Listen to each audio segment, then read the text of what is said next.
शांति।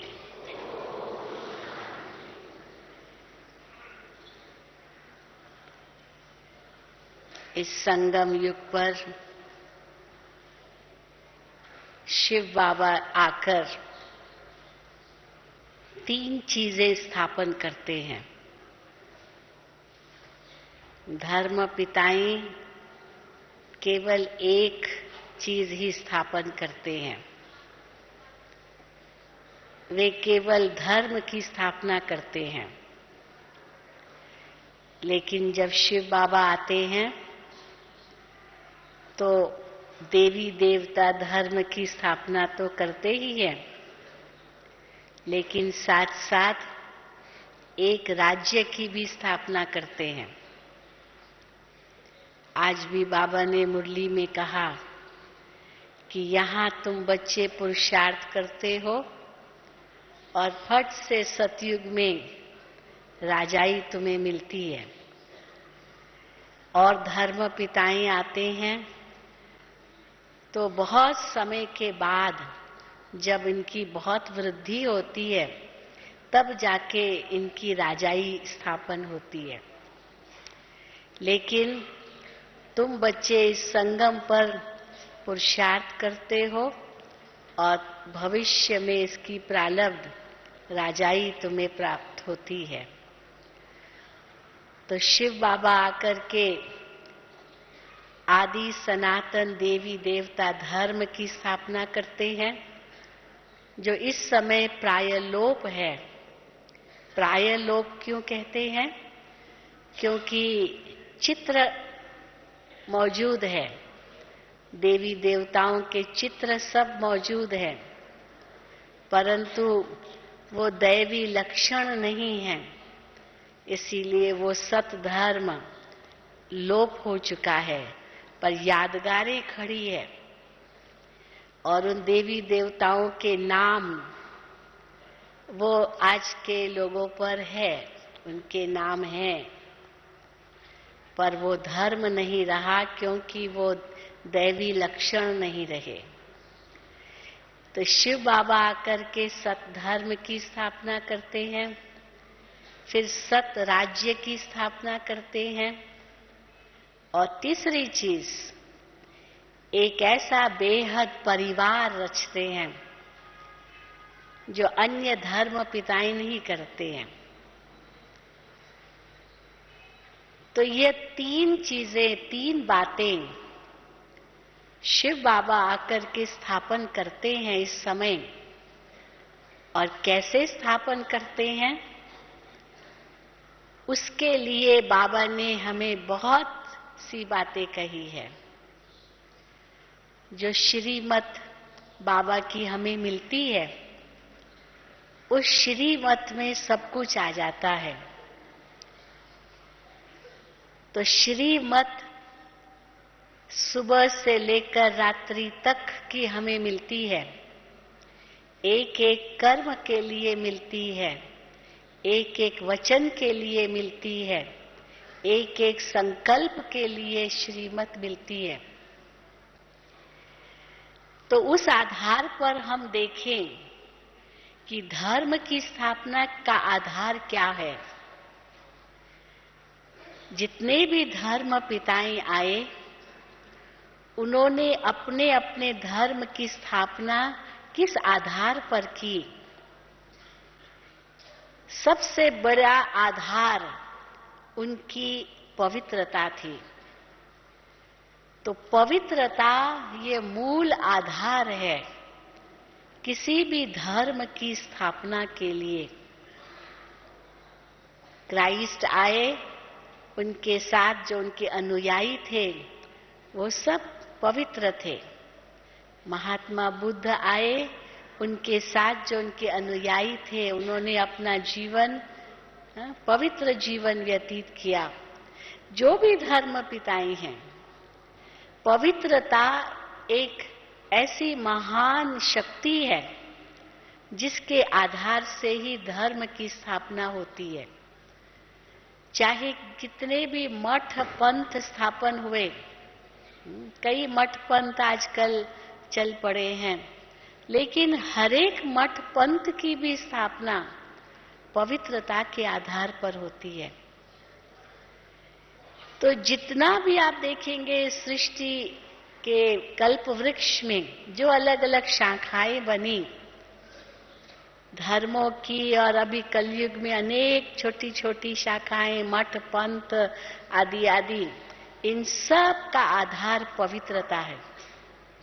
जिसने स्थापन किया पवित्रता के आधार पर किया, और फिर भले वो सतो स्थिति से रजो में आए, तमो में आए, वो आगे की बात है। लेकिन धर्म की स्थापना में पवित्रता बहुत ही आवश्यक है। तो बाबा भी हम बच्चों को यही कहते हैं। इसलिए जब यह इस ईश्वरीय विश्वविद्यालय की स्थापना हुई तो बाबा ने सबको पवित्रता का व्रत दिलवाया, ब्रह्मचर्य में रहने का व्रत दिलवाया, और हर एक ने प्रतिज्ञा की। हालांकि उस प्रतिज्ञा के बाद बहुत सारा विरोध हुआ। बाबा को कई कहते थे, बाबा ये क्या, आप अगर ब्रह्मचर्य में रहते हो तो ठीक है, आपकी तो आयु हो चली है, 60 वर्ष तो हो चले हैं, लेकिन ये जो छोटी छोटी कन्याएं हैं, कुमारियां हैं, माताएं हैं, अभी उन्होंने दुनिया तो देखी नहीं है, और आपने इन्हें ये कैसा व्रत दिला दिया कि इनको ब्रह्मचर्य में रहना है, पवित्र रहना है। तो ब्रह्मा बाबा कहते थे, बच्चे ये मैंने नहीं कहा है, मुझे भी क्या पता था, मैं भी तो गृहस्थी था, मेरी भी तो रचना है, परिवार है, सब मेरे साथ है। परंतु जब शिव बाबा ने मुझे भी कहा कि हे बच्चे तुम्हें पवित्र बनना है, योगी बनना है, तो मुझे भी पता चला कि पवित्रता कितनी ऊंची चीज है, नहीं तो गृहस्थ में क्या पता चलता है। तो इसीलिए ये शिव बाबा का कार्य है, और सबसे पहले जो हमारा सबसे बड़ा नियम इस ईश्वरीय विश्वविद्यालय का है वो है ब्रह्मचर्य का पालन। इसीलिए कितना भी विरोध हुआ, कितने भी विघ्न आए, अभी तक भी उसके लिए कितने विघ्न आते हैं। कई लोग कहते हैं कि आप लोगों का ज्ञान तो बहुत ऊंचा है, परंतु ये जो आप ब्रह्मचर्य की बात करते हो ये भी अच्छी नहीं लगती, ये ठीक नहीं है। आप ये हटा दो, ये नियम हटा दो, तो देखो आपके पास लाखों आ जाएंगे, इतने आ जाएंगे। जैसे और गुरुओं के पास जाते हैं, बहुत जाते हैं, बड़ी बड़ी सभाएं लगती है उनकी, तो आपके पास भी ऐसे ही आ जाएंगे। अभी तो 100 हजारों में आते हैं, फिर तो लाखों में आएंगे। तो बाबा कहते बच्चे हमें कोई यहाँ आकर क्वांटिटी नहीं जमा करनी है लाखों की, यहाँ तो सत धर्म की स्थापना हो रही है, और उसमें पवित्रता है मुख्य नियम। फिर उसके बाद हम देखें दूसरी बात, जो शिव बाबा इस समय आकर के राज्य की स्थापना कर रहे हैं, जो देवी देवताओं का एक राज्य होगा उस सतयुग की दुनिया में, श्री लक्ष्मी श्री नारायण सारे विश्व पर राज्य करेंगे। उसका आधार क्या होगा? वहां थोड़ी जाकर के उसके लिए राजाई लेंगे। बाबा कहते यहां ही ये पुरुषार्थ है।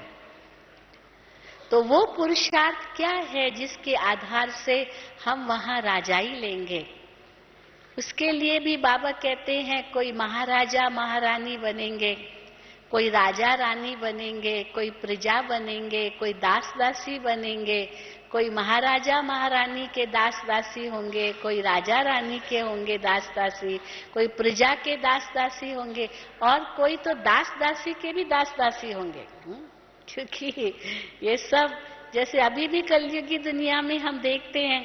हम अमेरिका में गए थे तो वहां पर हमने देखा किसी घर में गए तो उनके पास जो सर्वेंट आती थी हफ्ते में एक ही दिन आती थी, क्योंकि वहां तो ऐसे सर्वेंट्स होते ही नहीं है, हर एक को अपना अपना करना पड़ता है। लेकिन बड़े रईस थे तो उनके पास हफ्ते में एक दिन सर्वेंट आती थी और एक ही दिन सारा सब कुछ मशीनों से सब होता है, सफाई पोताई माना जो कुछ भी ये कारपेट साफ करना, सब कुछ साफ करना, एक हफ्ते में एक बार, एक दिन, पूरा दिन, कपड़े धोना, सब कुछ। तो हमने देखा वो अपनी गाड़ी में आई, कार लेकर के आई। तो हमने कहा वाह, ये तो नौकर और कार में आई।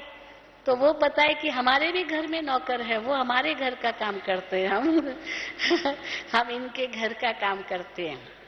तो देखो, नौकर के भी नौकर होते हैं, नौकर के चाकर होते हैं, चाकर के चौकर होते हैं, ऐसे हिंदी में ये शब्द आते हैं।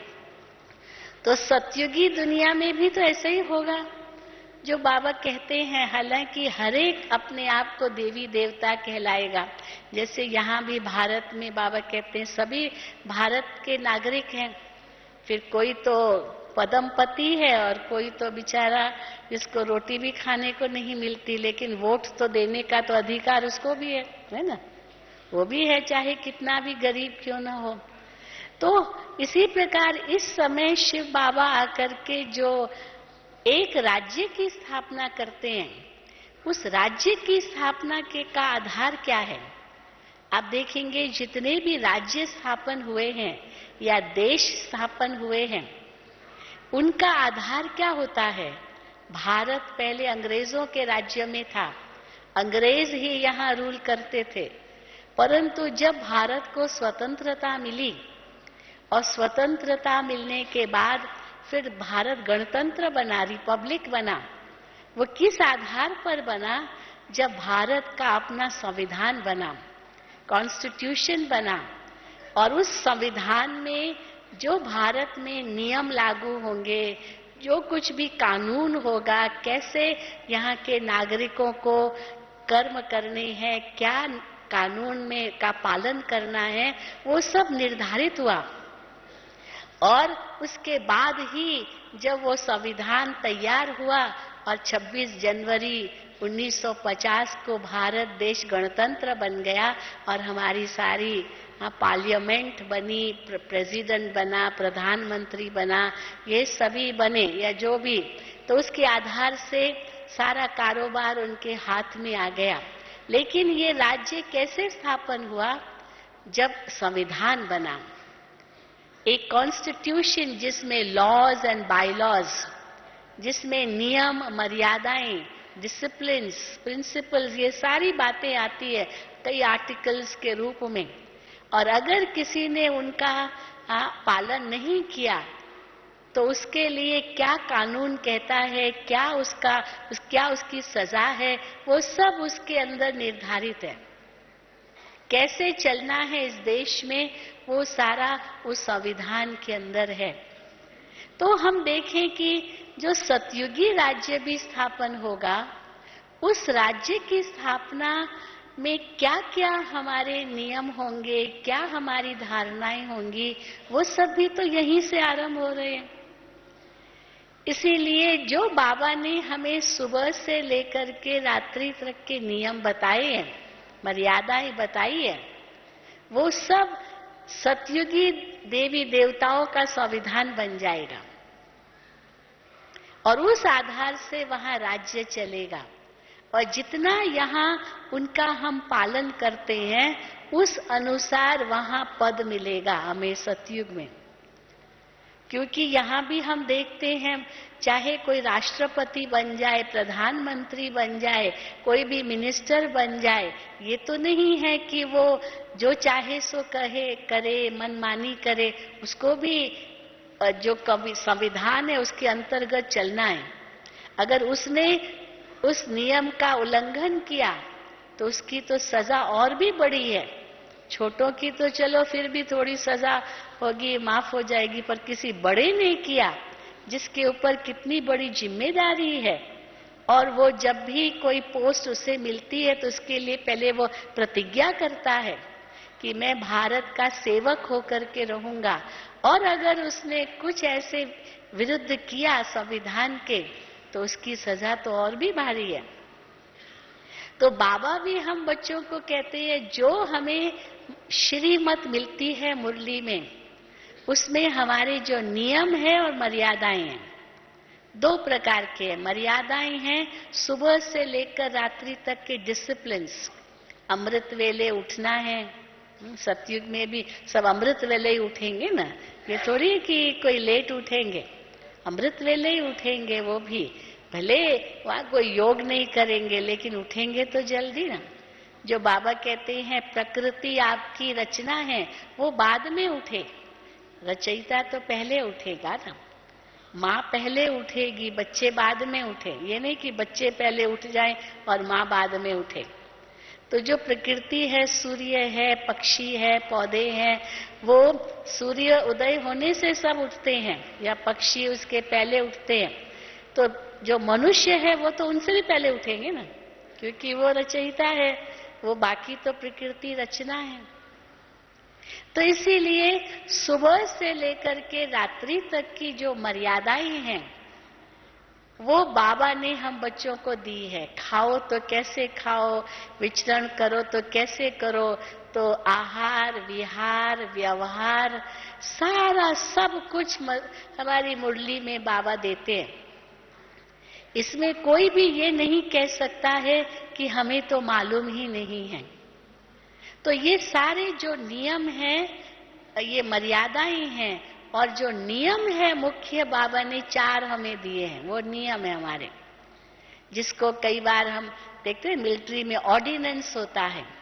अगर वो ऑर्डिनेंस का पालन नहीं किया तो बहुत भारी सजा है। तो यहाँ भी बाबा ने हमें 4 मुख्य नियम दिए हैं। ब्रह्मचर्य का पालन, सत्संग, अन्न की शुद्धि और दैवी गुणों की धारणा, ये 4 हमारे मुख्य नियम है। जो पिलर्स दिखाते ना, योगी बैठा है और उसके 4 नियम दिखाए हैं जिस पर वो विराजमान है। और तो ये नियम हो गई, और सुबह से लेकर रात्रि तक की मर्यादाएं हैं। भले कोई कहे कि ये बंधन लगता है, लेकिन इसी बंधन में मुक्ति है। देखो नदी अपने तट के आधार पर चलती है तो कितना अच्छा लगता है, लेकिन अगर वो अपना नियम तोड़ दे या अपनी मर्यादा तोड़ दे तो देखो कितना नुकसान करती है नदी। सागर भी अपना स्थान से हट जाए तो कितना नुकसान होता है। अगर कोई भी नियम मर्यादा में रहते हैं तो वास्तव में सबके लिए लाभ है। तो बाबा ने भी जो हम बच्चों को नियम मर्यादाएं दी है उसमें हमारा ही लाभ है। लेकिन कई बच्चे कहते हैं कि जैसे बंधन लगता है, अमृत वेले उठना बंधन लगता है। बाबा कहते हैं ये बंधन नहीं है, यही मुक्ति का आधार है। अगर हम इसमें बंधन समझेंगे तो फिर मुक्ति का अनुभव नहीं कर सकेंगे। शुद्ध अन्न सेवन करना है, ये बंधन लगता है। कहाँ जाते हैं, कैसे खाएंगे, क्या करेंगे, बंधन लगता है। लेकिन ये बंधन नहीं है, यही जीवन मुक्ति का आधार है। इसको अगर हम गहराई से सोचेंगे तो ये बंधन ही हमें मुक्त करेगा। और अगर हम बंधन समझते हैं और समझते फ्रीडम, इंडिपेंडेंस, लिबर्टी या स्वतंत्रता, तो हम जो चाहे सो करें, कोई हमें रोके नहीं। लेकिन वो जो स्वतंत्रता है वो स्वतंत्रता नहीं है, वो स्वच्छंदता है। कितना अंतर है इन दो शब्दों में, स्वतंत्रता और स्वच्छंदता। कोई व्यक्ति कहे मैं तो स्वतंत्र हूं, मैं जो चाहूं सो करूं, खाऊं पियूं, शराब पीऊं, सिगरेट पीऊं, नाचूं गाऊं, चिल्लाऊं, गुस्सा करूं, लड़ूं मारूं, जो चाहूं सो करूं, मुझे कोई रोक नहीं सकता। अच्छा कोई नहीं रोक सकता तो क्या होगा? ये आतंकवादी क्या करते? कोई हमें रोक नहीं सकता, बस बंदूकें चला दी, बस बस बस, ठा ठा ठा ठा ठा ठा, कितनों की जान ले ली। अब बंबई का किस्सा सुना ना, आखिर उनका नतीजा क्या हुआ? सबको मौत मिली, मारे गए सब। तो हम देखते हैं कि अगर नियमों का पालन नहीं है, अगर हम उसे बंधन समझते हैं तो सच्ची स्वतंत्रता नहीं मिलेगी, क्योंकि सतयुग में तो हम पूरे ही स्वतंत्र होंगे। कितनी सुंदर स्वतंत्रता होगी हम आत्माओं की, क्योंकि मन बुद्धि संस्कार भी कितने श्रेष्ठ होंगे, तो उस स्वतंत्रता में कितना सुख होगा। और कलयुगी दुनिया की स्वतंत्रता में कितना दुख है। कोई युवक कहे मैं जो चाहूं सो करूं, शराब पीऊं, सिगरेट पीऊं, अच्छा पीता रहे।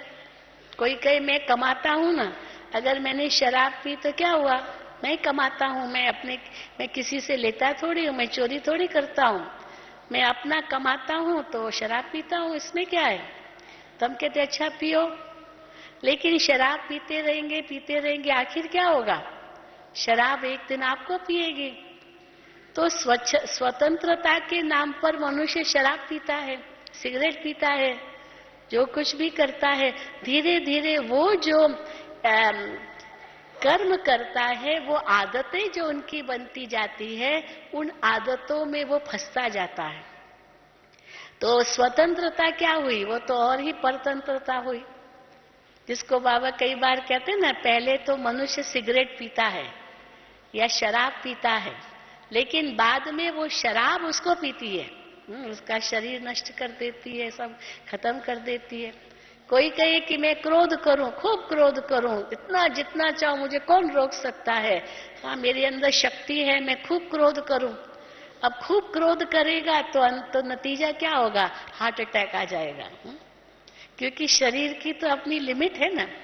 बहुत क्रोध करेगा तो हार्ट पर असर पड़ेगा, और अगर बहुत चिंता करेगा, कहेगा बस चिंता को रोक नहीं सकता है, तो फिर एकदम ब्रेन हेमरेज हो सकता है, ब्रेन में क्लॉट आ सकता है, तो पैरालिसिस हो जाएगा, उसको अधरंग हो जाता है, क्योंकि बहुत चिंता से ग्रसित था वो।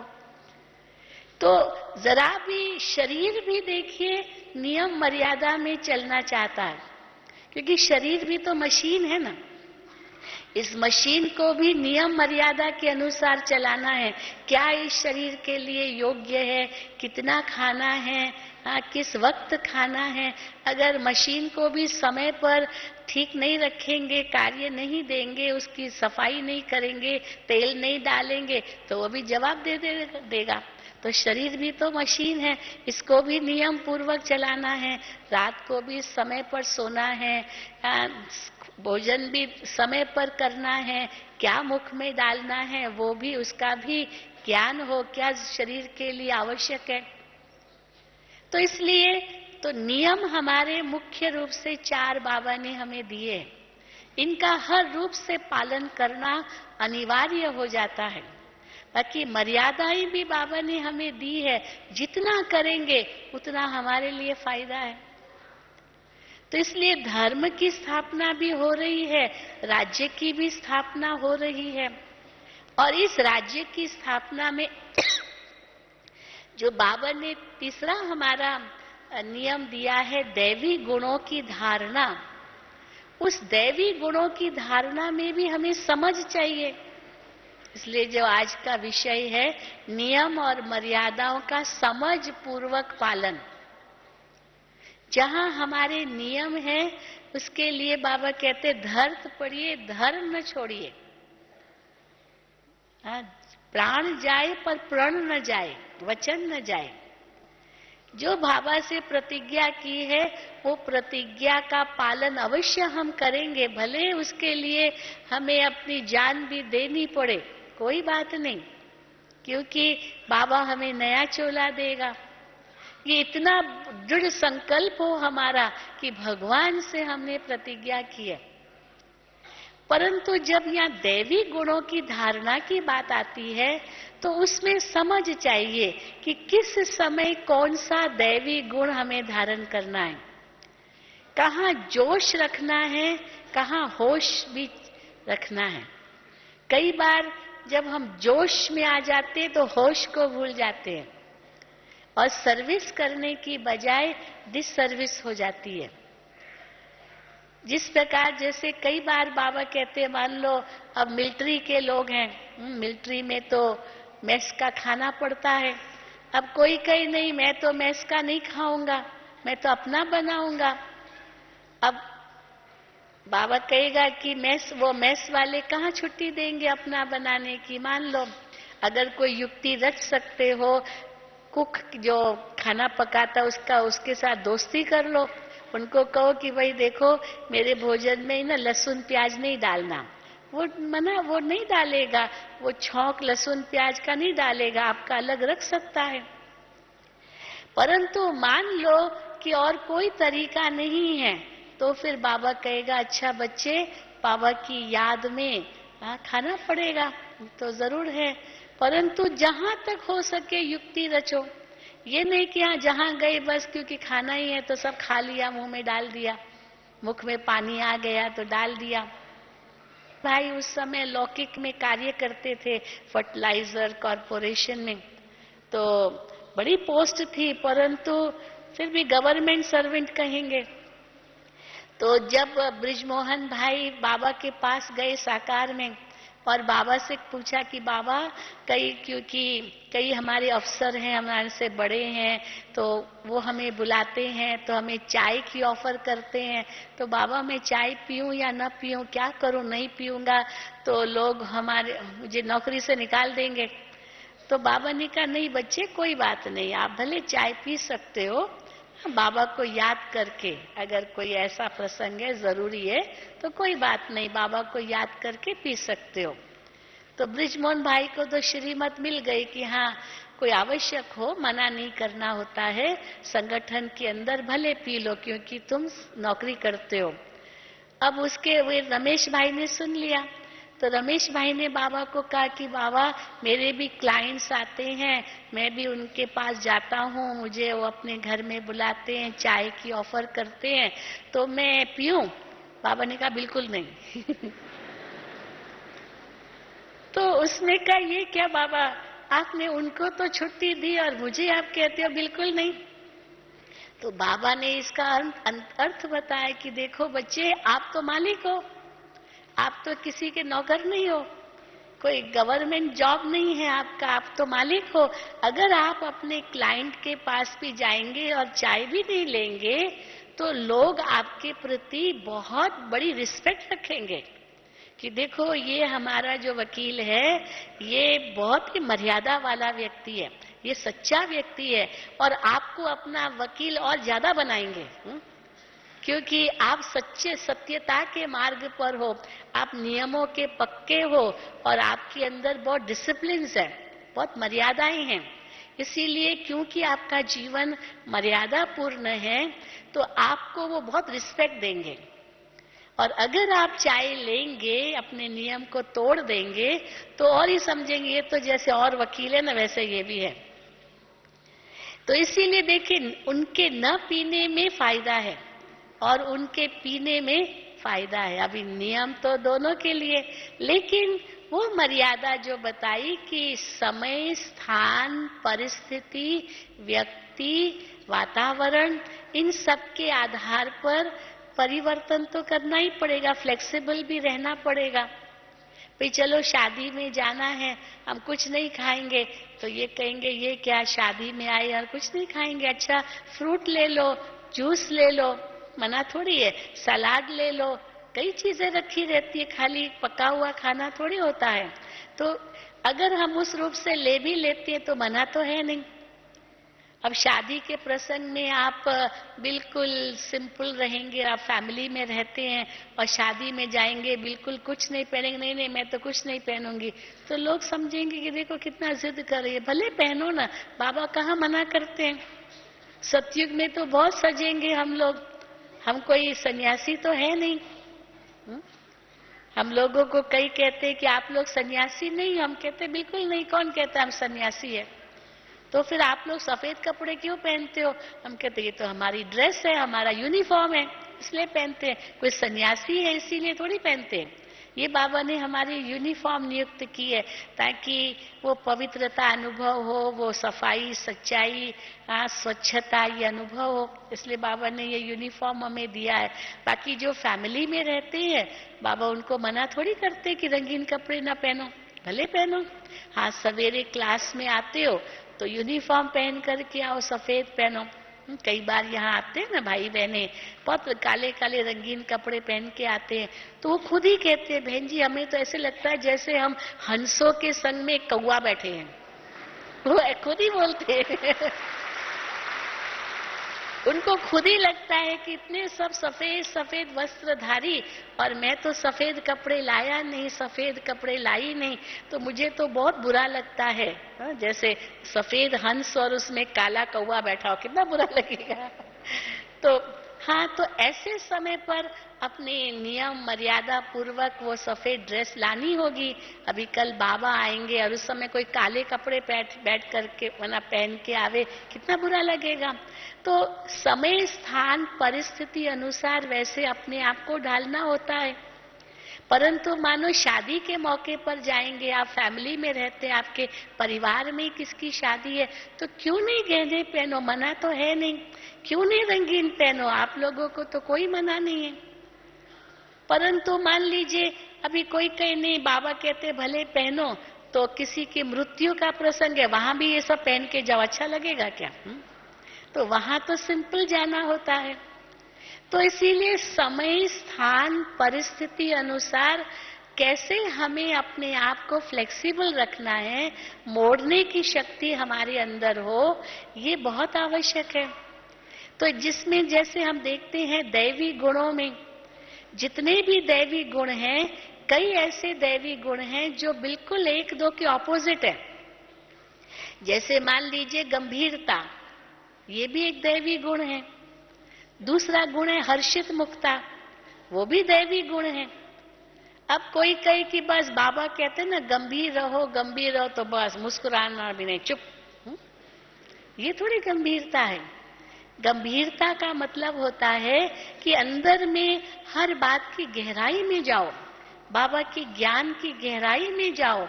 जहां हमें बोलना नहीं है वहां हम चुप रहें। क्या जरूरत है बोलने की?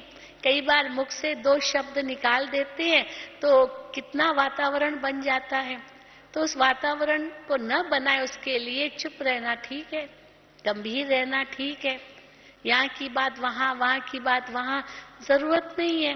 हाँ, गंभीर रहना आवश्यक है। परंतु जहाँ अच्छा हल्का मौका है, प्रसंग है, वहां पर क्यों नहीं हर्षित रहो, खुश रहो, मुस्कुराओ। हाँ, जोर जोर से भी हंसना ठीक नहीं है। मम्मा हमेशा कहती थी जोर जोर से जो हंसता है ना, वो तो जैसे राक्षस, हाँ रावण, ये माया का रूप है। और जोर जोर से हंसना, वो रावण दिखाते हैं ना पिक्चरों में, रामायण में, कितना जोर जोर से हंसते हैं ये सब असुर लोग। और देवताएं कैसे हैं? शांत, शीतल, मुस्कुराना। राम और रावण के अंतर का बताए ना, तो राम की स्थिति कैसी, रावण की स्थिति कैसी। तो मुस्कुराना भी है, तो जहां मुस्कुराना है और चलो थोड़ी हंसी भी आ गई तो बुरा नहीं है, लेकिन किसी की का कटाक्ष करके हंसना ये जरूर बुरा है। तो कोई कहते मैं तो हंस रहा हूं ना, बाबा तो कहते ना हर्षित मुख रहो, लेकिन कैसे हंस रहे हैं? किसी का कटाक्ष करके हंस रहे हैं। हाँ, तो किसी का कटाक्ष करके अगर हंस रहे हैं, ये तो विकार हो जाएगा। तो हर्षित मुक्ता तो अच्छी चीज है, लेकिन गंभीरता भी एक दिव्य गुण है। बाबा कहते हैं कभी बालक बनो कभी मालिक बनो। तो मालिक कहाँ बनना है, बालक कहाँ बनना है? बालक सो मालिक बनना है। जहाँ संगठन है वहां तो बालक बनना होता है। ये हो नहीं सकता कि मैं जो चाहूं वही होना चाहिए। संगठन है, सबका सुनना पड़ता है, सबका मानना पड़ता है, कई बातें देखनी पड़ती है। परंतु जहां स्वयं का पुरुषार्थ है वहां मालिक बनो, आपको कौन रोक सकता है? अमृत वेले योग लगाओ, मुरली पढ़ो, जो कुछ भी आपके अंदर की धारणाएं हैं वो अपनाओ, आपको कोई रोकेगा नहीं। पर जहां संगठन में कोई कार्य करना है वहां सबके अनुसार चलना पड़ेगा। पर कोई कहे नहीं मैं तो मालिक हूं, मैं जो चाहूं सो करूं, तो बाबा कहते हैं वो स्वतंत्रता नहीं है, वो स्वच्छंदता हो जाती है। तो जहां अपनी अंतर की धारणा है वहां आप मालिक बनो। पर जहां संगठन में है वहां बालक बन जाओ। तो इसीलिए जितने भी हमारे दैवी गुण हैं, वो कई गुण बिल्कुल एक दो के ऑपोजिट है। कहाँ हमें सहन करना है और कहाँ हमें सामना करना है। ये भी नहीं कि हर चीज सहन करनी है। हाँ, कई लोग कहते हैं ना, क्या हम सहन ही करते रहे, सहन ही करते रहे, कितना सहन करेंगे। अवश्य सहन करने की भी हद तो होती ही है, क्यों नहीं हद होती है। अब आप कोई इलास्टिक बैंड ले लें और उसको खींचते रहेंगे, खींचते रहेंगे, खींचते रहेंगे, कहाँ तक वो इलास्टिक बैंड खींचता रहेगा। फिर उसकी अंदर की जितनी रेजिस्टेंस होगी, अंदर की आंतरिक शक्ति, उस अनुसार वो खींच लेगा अपने आप को। पर जैसे ही उस शक्ति से ज्यादा बाहर का फोर्स होगा, टूट जाएगा। इसलिए उसकी अंतर तक खींच लिया तो ठीक है, फिर वापस आ जाएगा, पर उससे ज्यादा खींच लिया तो टूट जाएगा। तो हम कहां तक सहन करें, अवश्य उसकी लिमिट है, ऐसे नहीं कि लिमिट नहीं है, परंतु हम इतना भी न सहन करें। जैसे हम देखते हैं दुनिया के अंदर अभी तो फिर भी बहुत परिवर्तन आ गया है, सरकार ने बड़े कानून बना दिए हैं। पहले तो पति मारता था, फला कोई मारते थे, बेचारी हमारी माताएं अबलाएं सहन करती जाती थी, किसी को कुछ कहती नहीं थी। पति ने, सास ने, ससुर ने, देवर जेठ ने या का ने दहेज ले आओ, दहेज ले आओ, बेचारी माँ बाप को भी कैसे कही, सहन करती गई और आखिर एक दिन उसको जिंदा जला दिया। अब ये तो इसका पागलपन है, क्यों सहन किया इतना। इसलिए आप देख रहे हैं ना कि आजकल नारियों के लिए भी बड़े कानून बनाए हैं कि अगर कोई घर में इस प्रकार कोई हाथ चलाता है, कुछ आपको अधिकार है कि आप FIR दर्ज करा सकते हो, आप ये कंप्लेन कर सकते हो पुलिस में, जरूर कर सकते हो, केस भी कर सकते हो, अधिकार है। नारी शक्ति को इस समय ये अधिकार मिला हुआ है। लेकिन बाबा कहते हैं उसके लिए आपको नष्टो मोहा बनना पड़ेगा। अगर मोह के कीड़े होंगे तो फिर डरते रहेंगे। किसी को अधिकार नहीं है कि किसी पर हाथ चलाए, बिल्कुल अधिकार नहीं है। वो केस कर सकता है। तो पहले कैसे, बस भाई किस लिए, कैसे उसका बहु दहन हो गया, इतना सहन किया उसने, फिर किसी को बताया भी नहीं, न माँ बाप को बताया, न पड़ोसी को बताया, न पुलिस को रिपोर्ट किया कि मेरे जीवन पर खतरा है, किसी को कुछ नहीं कहा, सहन करती गई। और एक दिन जब उसका दहन हो गया, उसको जिंदा जला दिया, फिर जब पूछताछ हुई तो कोई एविडेंस ही नहीं है, कोई प्रमाण ही किसी के पास नहीं है, किसी को बताया नहीं, तो वो छूट जाते हैं। नहीं तो आजकल ये कानून बना है कि अगर किसी भी घर में बहु दहन हुआ और ये हुआ है, भले कोई कितना भी कह दे ये सुसाइड है, उसने सुसाइड किया, लेकिन उसके सारे परिवार वालों को पहले जेल में डालेंगे। मैं अभी कहाँ नडियाद कहीं गुजरात में गई थी, तो देखा कि पति पत्नी, उसका बेटा बेटी, मतलब सारा परिवार सब जेल में थे। तो मैंने कहा ऐसा क्या हो गया, सारा परिवार जेल में। तो कहा कि इनके ना बहू का वो दहन हुआ, माना जिंदा जलाया गया।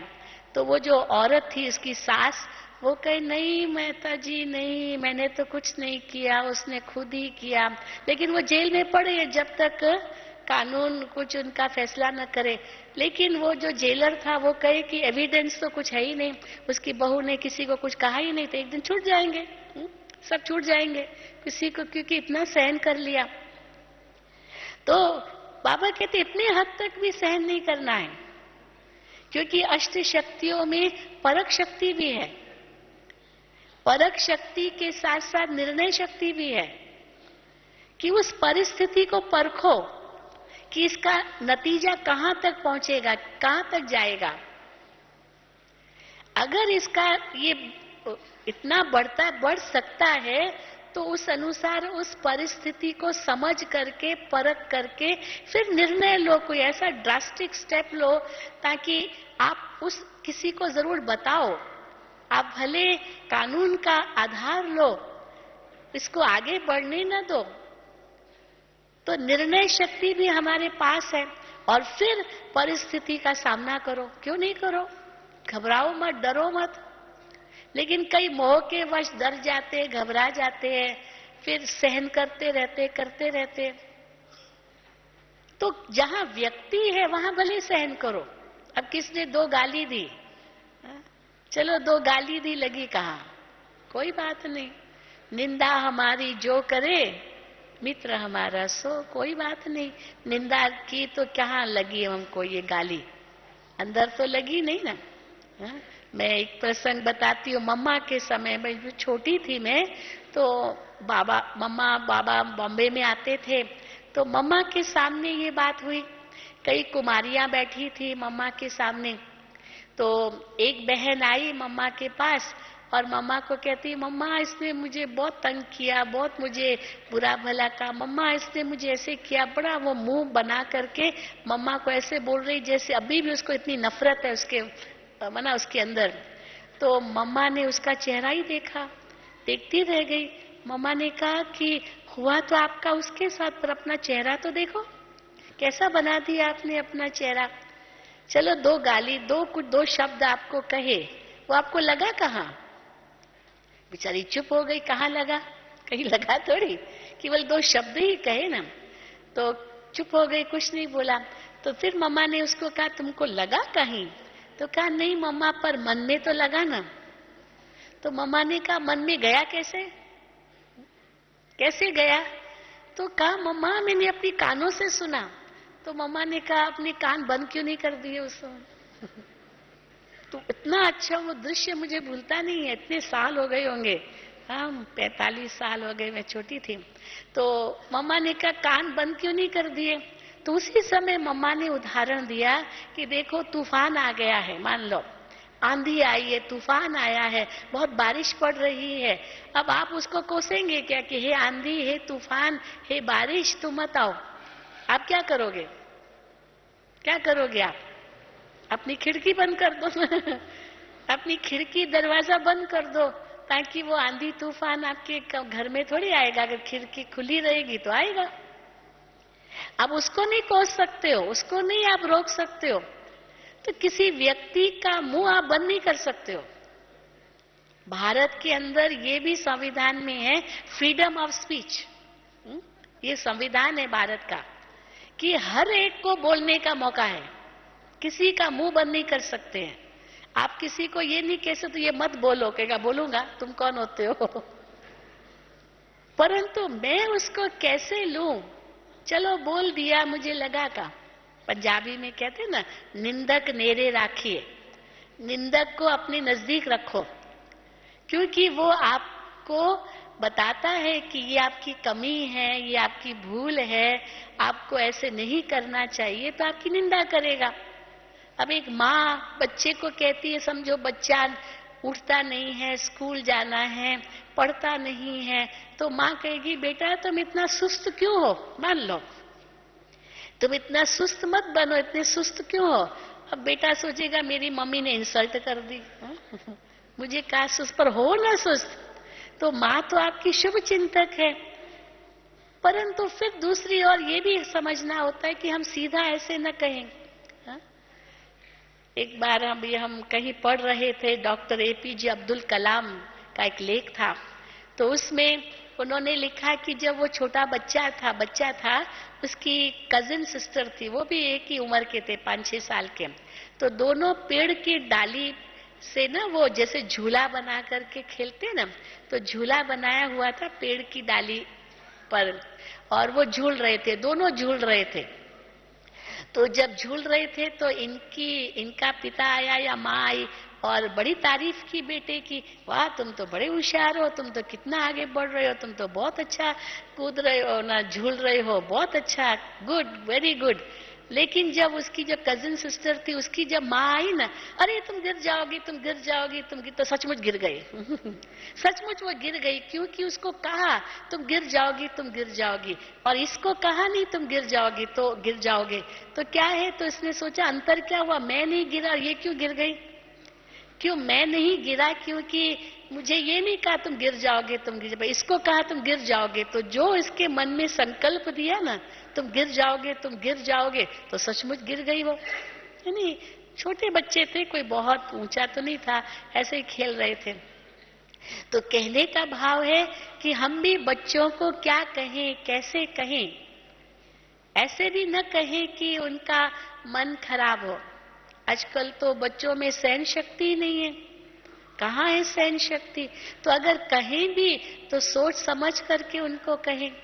फिर ऐसे कह देंगे, फिर वो नाराज हो जाते हैं।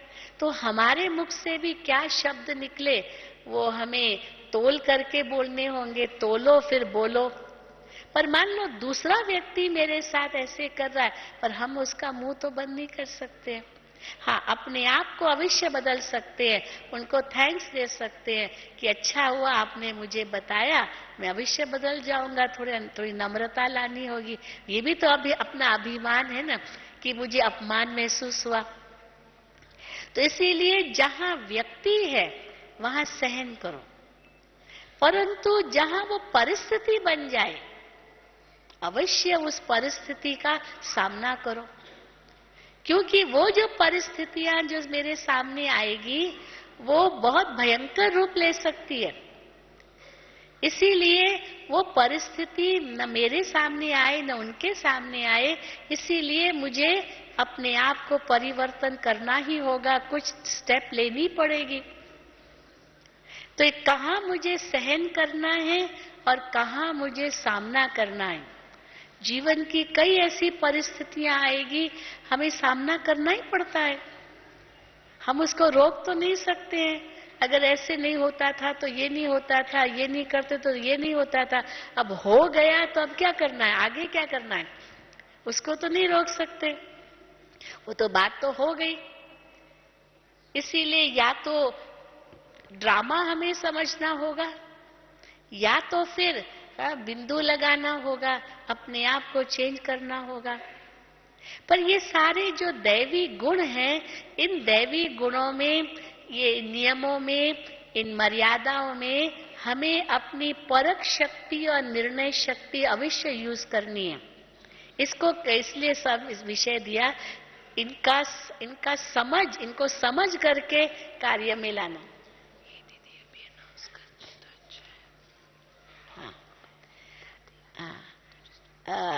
बीच में रोक रहे हैं। जिन भाई बहनों ने अभी तक सौगात नहीं ली है वो अभी ही कॉन्फ्रेंस हॉल में जाएं।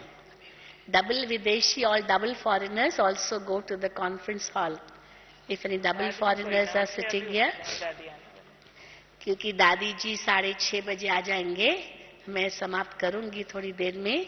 तो इसीलिए उसके पहले ही अगर जिन्होंने भी सौगात नहीं ली है वो सब अभी कॉन्फ्रेंस हॉल में जाएंगे। फिर बाद में जब दादी आ जाएंगे तब कोई नहीं उठेंगे, अभी उठे। हाँ, उठ जाए। Double foreigners also please go to the conference hall. Conference hall is opposite. जिन भी भाई बहनों ने सौगात नहीं ली है, आज कल में आए हैं, सौगात नहीं ली है, वे सभी कॉन्फ्रेंस हॉल में जाएं।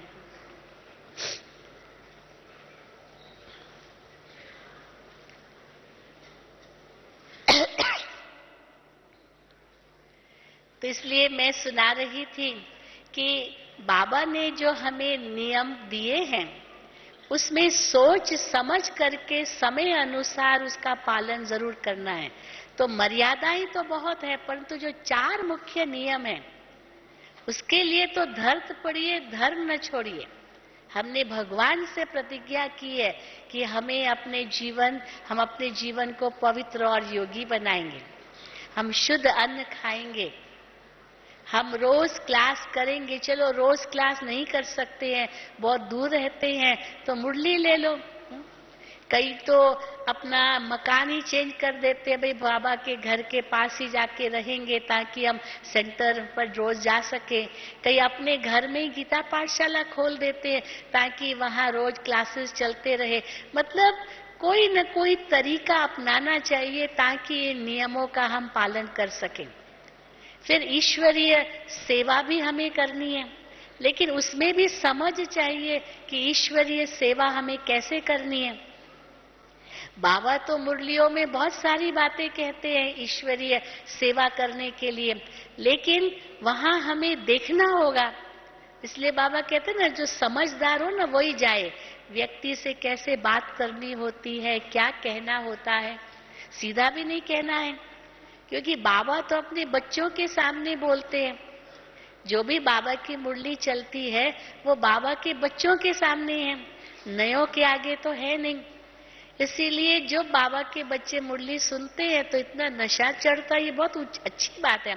लेकिन इतना नशा भी न चढ़ जाए जो दूसरे किसी को सीधा बोल दो, हाँ तुम तो बंदर बुद्धि हो, पत्थर बुद्धि हो, ऐसे भी न कहें। भगवान तो बच्चों को कहते हैं, बड़े प्यार से कहते हैं, हम स्वीकार कर लेते सचमुच हम कितने बंदर बुद्धि थे, हाँ तुच्छ बुद्धि थे, हमें तो कुछ पता ही नहीं था, नास्तिक थे। पर सीधा किसी को कह दो तुम नास्तिक हो, वो कहेगा क्या समझा है तुमने, मैं नास्तिक हूं। कई बार बाबा कहते हैं जब किसी की सेवा करो तो सेवा करते समय पहले उनकी नब्ज देखो। डॉक्टर भी नब्ज देख करके दवाई देता है ना, ऐसे थोड़ी जो आए जो चाहे दवाई दे देगा।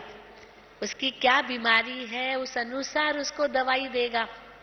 तो जिस व्यक्ति की हम सेवा कर रहे हैं उस व्यक्ति को क्या चाहिए, हम उस अनुसार उसी प्रमाण सेवा करें। जो बाबा कहते हैं अगर कोई व्यक्ति प्यासा है और आप उसके सामने 56 प्रकार का भोग लगा रख दो, आपको ये खाओ ये खाओ ये खाओ, कहेगा कुछ नहीं चाहिए, केवल पानी दो, कुछ नहीं चाहिए। और सचमुच कोई बेचारा भूखा है और आप उसको केवल पानी ही ऑफर करो तो कहेगा देखो है, समझ ही नहीं है। तो जिस व्यक्ति को केवल शांति चाहिए और आप उसको सतयुग की बातें कहो, वो कहेगा मुझे नहीं चाहिए सतयुग, मुझे शांति केवल चाहिए। अगर कोई श्री कृष्ण का भक्त है और उस श्री कृष्ण के भक्त को सीधा कह दो श्री कृष्ण भगवान नहीं है, वो आगे आपका ज्ञान सुनेगा ही नहीं। वो कहेगा ठीक है आप अपना ज्ञान अपने पास रखो, मैं तो श्री कृष्ण को ही भगवान मानता हूं। परंतु उस समय उसको कृष्ण की सुंदर बातें बताओ, श्री कृष्ण के बारे में बाबा कितनी बातें सुनाते हैं, कितनी उनकी महानता है। आज भी बाबा ने कहा, कल भी बाबा ने कहा, new man of new world, heavenly world का फर्स्ट प्रिंस है। गोल्डन एज क्या है, तन और मन आत्मा शरीर दोनों पर कितने पवित्र हैं, तो खूब तारीफ करो, सर्वगुण संपन्न 16 कला संपूर्ण। लेकिन फिर उनको बनाने वाला कौन, ये जरूर भी समझाओ, वो भी जरूर समझाओ, ये नहीं कि नहीं समझाओ। लेकिन सीधा किसी को कह दिया वो कहेगा मुझे ये ज्ञान नहीं सुनना है। सीधा कह दिया परमात्मा सर्वव्यापी नहीं है, वो आपकी बात क्यों मानेगा। लेकिन आप उनको पहले कहो कि परमात्मा परमधाम निवासी कैसे है, ये पहले उनको बताया, फिर उनको बता सकते हैं कि सर्वव्यापी का अर्थ क्या है और वास्तविकता क्या है। पर पहले उनको परमात्मा का ठिकाना तो बताओ। तो कैसे सेवा करनी होती है ये भी समझना होगा, कहीं सर्विस की डिससर्विस न हो जाए। इसीलिए बाबा देखो मुरलियों में कई बार आता है, बाबा कैसे महारथी बहनों को भेजते थे कि जाओ बच्चे वहां सेवा करो। उसमें बाबा दादी प्रकाशमणि जी का, दादी मनोहर इंदिरा जी का नाम लेते रहे हैं। बाबा उनको भेजते थे कि जाओ बच्चे वहां सेवा करो। कई बार बाबा ये भी कहते हैं कि जहां पर सेवा नहीं है वहां जाना चाहिए और महारथियों को बुलाना चाहिए। हाँ, कई समझते क्या मैं नहीं कर सकती हूँ, क्या कर सकता हूँ मैं, क्यों इनको बुलाऊं। लेकिन ये भी निर्माणता चाहिए कि महारथियों को बुलाएं, बड़ों को बुलाएं, तो उसके आधार से सेवा और बढ़ेगी। तो हम देखें कि जो बाबा ने हमें नियम मर्यादाएं दी है उसमें होश भी बहुत जरूरी है, जोश के साथ साथ। नहीं तो केवल अगर जोश होगा और होश नहीं होगा तो जैसे कई बार मिसाल देते ना, बचपन में कहानी पढ़ते थे, एक खरगोश और वो क्या कहते टॉर्टोइस की, क्या कहते टॉर्टोइस को, कछुआ। तो खरगोश और कछुआ की कहानी बताते हैं कि दोनों ने कहा हम रेस करेंगे, तो कहा ठीक है करो। तो खरगोश को लगा अरे मैं तो बहुत तेज दौड़ता हूँ, तो खूब जोश आया और बहुत तेजी से दौड़ा। फिर देखा तो कछुआ तो बहुत पीछे है, तो उसको वो कहा ठीक है तो आराम करता हूँ, मैं फिर भी दौड़ सकूंगा। और इतनी उसको नींद आ गई और बेचारा कछुआ धीरे धीरे धीरे धीरे बढ़ता गया और वो मंजिल तक पहुंच गया और खरगोश पीछे देखता ही रह गया। तो इतना भी जोश न हो जो माया आपका होश ही उड़ा दे। हाँ, माया का पता ही नहीं चले कि ये माया कैसे बीच में आ गई। तो जोश और होश दोनों का बैलेंस साथ साथ रखो तो देखो कितना सुंदर ये ब्राह्मण जीवन हमारा बन जाएगा। तो मैं 3 बातें कह रही थी कि इस समय शिव बाबा स्थापन कर रहे हैं।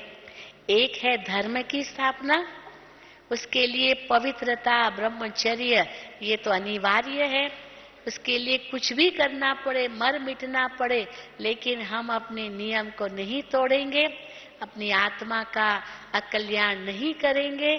और दूसरा जो राज्य की स्थापना के लिए बाबा ने ये सारी मर्यादाएं दी है, उसके आधार से हमारा पद तय होता है सतयुग में। और तीसरी चीज जो शिव बाबा इस समय स्थापन कर रहे हैं वो है एक ईश्वरीय परिवार, विश्व परिवार। वैसे तो कहा जाता है भाई विश्व एक परिवार है, वसुधैव कुटुंबकम कहते ना। फिर भारत की ये संस्कृति है विश्व परिवार की, प्यारे भाइयों और बहनों, ये भारत में ही कहते हैं, दुनिया के किसी भी कोने में कभी नहीं एड्रेस करेंगे प्यारे भाइयों और बहनों, ये भारत में ही कहते हैं क्योंकि विश्व कुटुंब है, ये धारणा भारत में दी गई है। लेकिन इसका आधार क्या है कि शिव बाबा इस समय वो सच्चा परिवार बनाते हैं। तो जो सतयुगी देवी देवताओं की आत्माएं थी वो कैसे द्वापर युग में आकर के अलग अलग देशों में, राज्यों में, धर्मों में, जातियों में, भाषाओं में बट गए वो सब सारी दुनिया में बिखर गए। सतयुग आदि में तो एक ही परिवार था, लक्ष्मी नारायण महाराजा महारानी, और उस समय उनके साथ जो भी आए 9 लाख की आत्माएं वो सब रॉयल फैमिली की आत्माएं होंगी। फिर धीरे धीरे धीरे धीरे बढ़ते गए, लेकिन उस समय तो सारी रॉयल फैमिली होगी जो 9 लाख श्री कृष्ण के समय आएंगी परमधाम से नई आत्माएं। परंतु वो एक परिवार होगा लक्ष्मी नारायण का। फिर कैसे ये सारे बट गए, अभी वापस आ रहे हैं। तो वापस एक ही परिवार बनने के लिए सब कुछ एक चाहिए। कैसे एक चाहिए, एकता कैसे आएगी? फिर बाबा ने आत्मा का ज्ञान दिया है, परमात्मा का ज्ञान दिया है। ये आत्मा का ज्ञान और परमात्मा का ज्ञान सबको फिर एक कर देता है। फिर बाबा कहते हैं मैं एक ही भाषा में बोलता हूँ। कल भी बाबा की मुरली में था, मैं हिंदी में ही बोलता हूँ। बाबा को इंग्लिश क्यों नहीं आती है? साकार बाबा तो इंग्लिश के शब्द बहुत बोलते थे, अवेक बाप दादा भी बोलते हैं।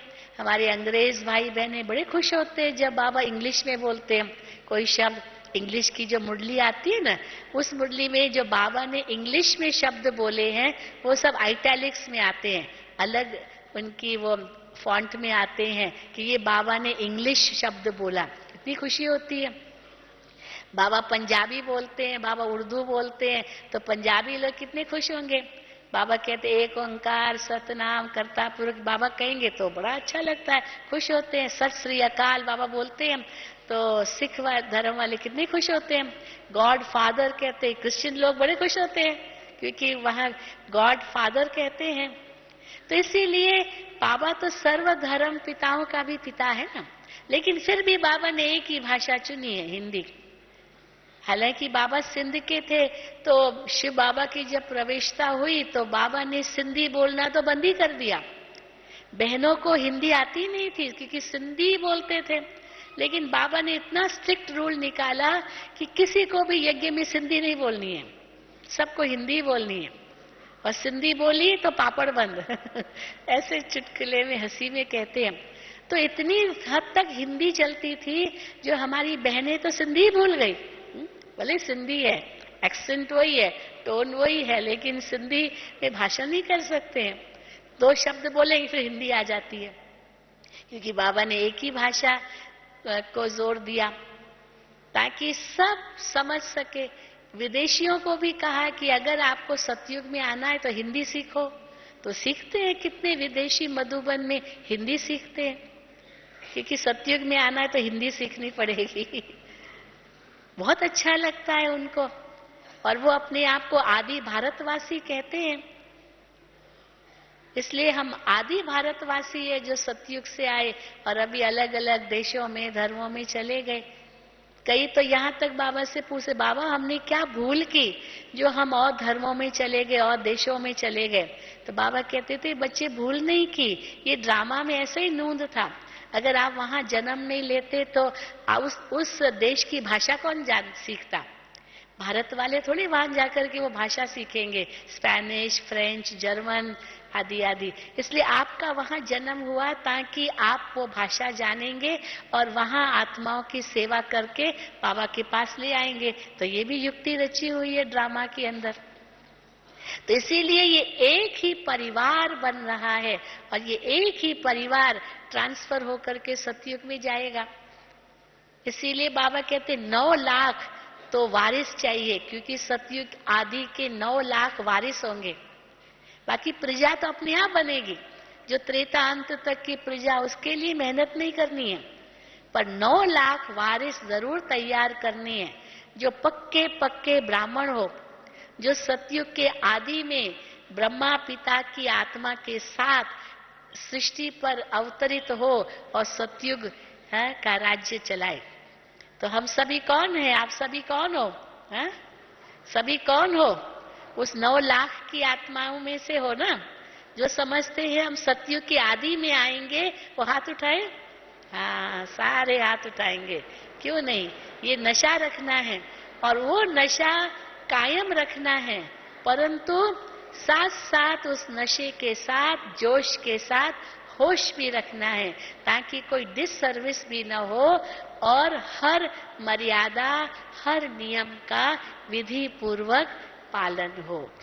अच्छा, ओम शांति, ओम शांति, ओम शांति।